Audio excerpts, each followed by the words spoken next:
শেখ হাসিনার পাপের দায় পড়েছে বোনের মেয়ে টিউলিপ এবং নিজের মেয়ে সাইমা ওয়াজেদ পুতুলের উপর। এবার এমন মন্তব্য করেছেন ভারতীয় সাংবাদিক মন্দীপা ব্যানার্জি। কিন্তু হঠাৎ কী কারণে এমন মন্তব্য করলেন তিনি? বিস্তারিত জানাচ্ছেন আরিফ হাসান।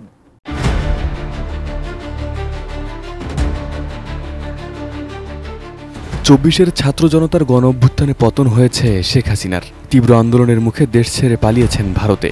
অবসান ঘটেছে ১.৫ দশকের আওয়ামী স্বৈরশাসনের। একযোগে গা ঢাকা দিয়েছেন দলটির তৃণমূল থেকে কেন্দ্রীয় নেতাকর্মীরা। অনেকে পালাতে গিয়ে গ্রেপ্তার হয়েছেন, যাদের বিচার এখন আদালতে চলমান। শেখ হাসিনার নেতৃত্বাধীন আওয়ামী শাসনামলে দুর্নীতি, লুটপাট আর স্বজনপ্রীতির অনন্য নজির দেখেছে বাংলাদেশ। আর এসবের পেছনে ছিল শেখ পরিবারের সদস্যরা এবং শেখ হাসিনার ঘনিষ্ঠ এমপি, মন্ত্রী ও নেতাকর্মীরা। দেশের রাজনীতির নাটকীয় পরিবর্তনের পর সেসব এখন প্রকাশ্যে। শেকড় থেকে শিখরে।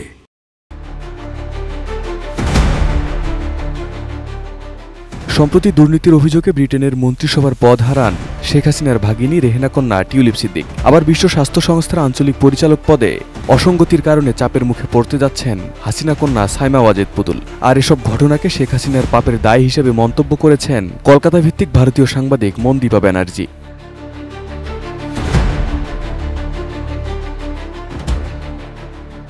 সংবাদ মাধ্যম দ্য প্রিন্টে প্রকাশিত এক নিবন্ধে বাইবেল থেকে উদ্ধৃতি দিয়ে মন্দীপা ব্যানার্জি বলেছেন, বাবার পাপের দায় ছেলের ওপর পড়ে, তবে এক্ষেত্রে শেখ হাসিনার পাপের দায় পড়েছে তার বোনের মেয়ে টিউলিপের ওপর।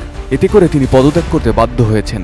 এবার একই দায় পড়তে যাচ্ছে তার আপন মেয়ে পুতুলের ওপর, যিনি ২০২৩ সালে বিশ্ব স্বাস্থ্য সংস্থার দক্ষিণ পূর্ব এশিয়ার আঞ্চলিক পরিচালক হয়েছিলেন। ওই নিবন্ধে মন্দীপা ব্যানার্জি জানান, শেখ হাসিনা স্বজনপ্রীতির মাধ্যমে মেয়ের জন্য বিশ্ব স্বাস্থ্য সংস্থার দক্ষিণ পূর্ব এশিয়ার আঞ্চলিক পরিচালকের পদ বাগিয়ে নেন।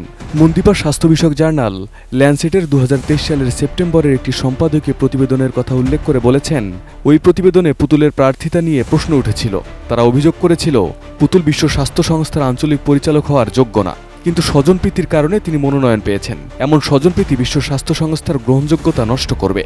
দ্য প্রিন্টের ওই নিবন্ধে মন্দীপা ব্যানার্জি জানান, ২০২৩ সালে ব্রিটিশ সংবাদ মাধ্যম ফিনান্সিয়াল টাইমসও হাসিনা কন্যা পুতুলের যোগ্যতা নিয়ে প্রশ্ন তুলেছিল।